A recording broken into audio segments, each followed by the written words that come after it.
Hello boys and girls, welcome to Summer Reading Arts and Crafts at the library. This year's summer reading theme is Tales and Tales. So we're going to kick off our first craft project for the summer by making a beautiful peacock because they have such a beautiful tail. You can see all these wonderful feathers they have that spray out when they lift their tail up to impress the females. It's the males that have the large big beautiful wingspan. Let me show you how to make the peacock. You'll need two different size paper plates, the large and the small. The small one will be his face, and then his plumage and his tail feathers will be on the big paper plate. Now I painted mine blue. I used a little bit of light blue tempera paint, and I painted the whole thing on just the front side of each plate. And once I let it dry, I was ready to decorate the rest of him. So I just used a regular size paintbrush, and it's easy to go all the way around. I even painted the large paper plate the same color. And once I finished that, I let them dry. For the sake of time, I'm going to use the paper plates that are already dried. And now I'm going to show you how to do his feathers. What I did was I took a piece of green cardstock, you can use construction paper, and I took my ruler so that I could draw straight lines, and I made them about 1 inch wide strips, and I did 8 strips to make 8 feathers going around the paper plate. So you can just draw your lines with a pencil or a marker, and that will help guide you while you're cutting. So, oh, there goes my pencil. I'm going to cut out my strips of paper to use for his tail feathers. And once I get 8 cut, I'll be ready to staple them on. You might need to get help from Mom or Dad with the stapling. I've got some already cut here. And like I said, they're about 8 or 9 inches long. You can use your ruler to see. They can be a different length. Maybe 10 inches long would be fine. So once you get at least 8 or 10 of the strips, you're going to want to put one side of the strip on the back of the plate and one side on the front, just like that. And then you'll take your stapler and carefully staple it to the plate. And I did that 8 times with my sample peacock. Now you know the peacock is the male and the peahen is the female. And the peacock likes to attract the female with his beautiful feathers. So when he sees a female come along, he opens up those beautiful feathers that are so showy. And that's what we're making right now.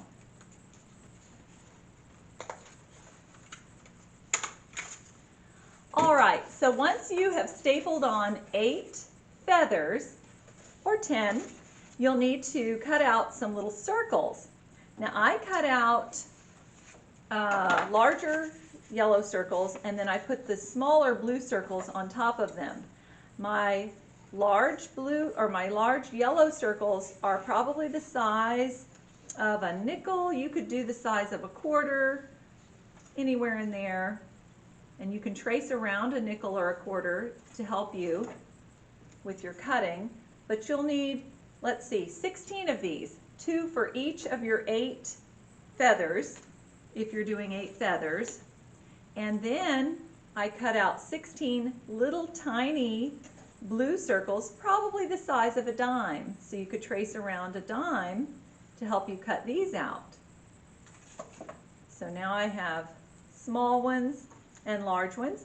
The small blue circles go right on top of the yellow circles, and I kind of place them towards the bottom because if you look at a real peacock's feathers, they've got that blue circle right below this one's kind of pinkish gold on his big spots. And so now I'm going to need my glue. I'm going to put one of the big circles at the top and one down towards the bottom of each feather, like that. And I'm going to do that all the way across. with all of his feathers, getting 2 yellow circles. And then I'll come back and put the blue circles on top of the yellow.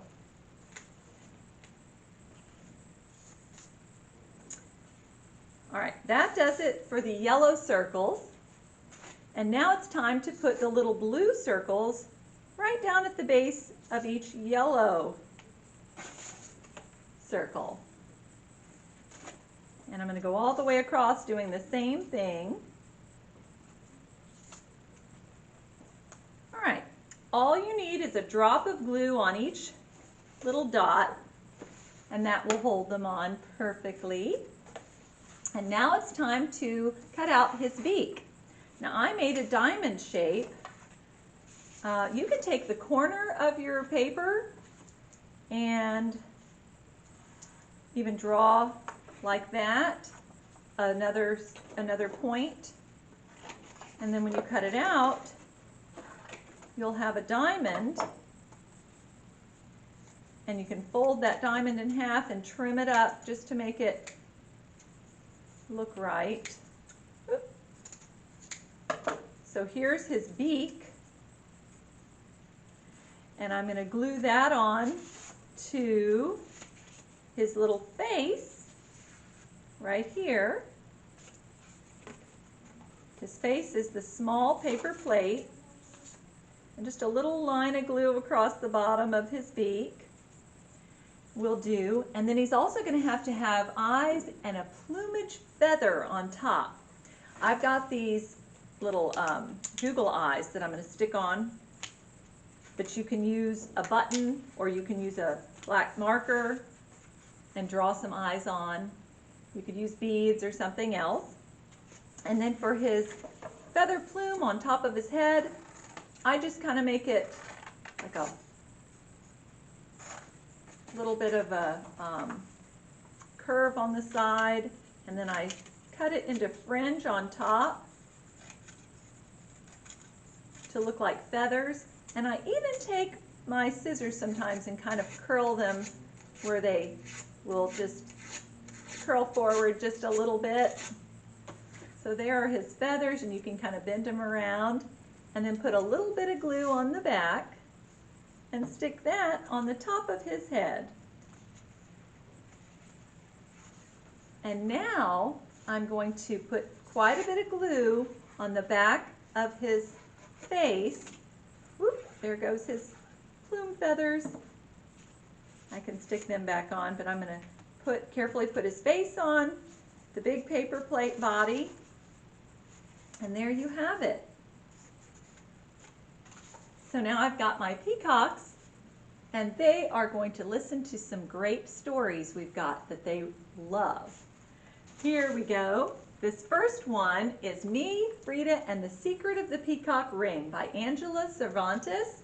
This one's a good story about a little girl named, I think it's, Paloma. She goes to Mexico to discover what the country is like because her deceased father was born there, and she thinks it'll give her a way to connect to his culture, and she wants to learn more about what her father was like.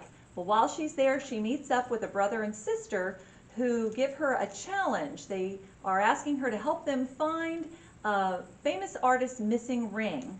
And there's a reward out for whoever finds the ring. And of course, the country of Mexico will be so happy about finding that famous artist's ring that she decides to participate. Well, along the way, she finds out that there may be another motive that the brother and sister have. So the mystery unfolds as you read this story. Come to the library and check out Me, Frida, and the Secret of the Peacock Ring. Now here's a nonfiction book about peacocks, so if you want to learn all about where they live, what they eat, and how interesting their lives are, you can check out some of our nonfiction books about peacocks. This one's by Melissa Gish. We have 3 Hens and a Peacock. This is a funny book. It's written by Lester Lemonak, and it's so cute because the 3 hens on the farm get very jealous and upset when this beautiful peacock appears. He's taking all the attention, and they don't know why they have to do all the work laying the eggs when the peacock is out gathering all the attention for the farm to make sales. So they decide to trade places, and it's so funny, the hens end up with these funny necklaces and bows, and they're trying to attract attention. Well, they realize it's not as easy as they thought. So that's a funny book. You'll want to definitely check that one out. And Flora and the peacocks, she does a beautiful dance with this pair of peacocks, but they end up having a little tug-of-war, and they have to learn to get along. So come to the library and check out a peacock book. See our other Tales and Tales book displays. We've got a book display about animal tales and also a book display about fairy tales, because our summer reading theme is about both kinds of tales this summer. I hope I see you at the library soon, and also come pick up a reading log. If you read 6 books, you can also rank them, however many stars you think that the book is worth. And once you do, you can come pick out a free book, and you'll get an ice cream at Dairy Queen. So come into the library and see us. Bye-bye.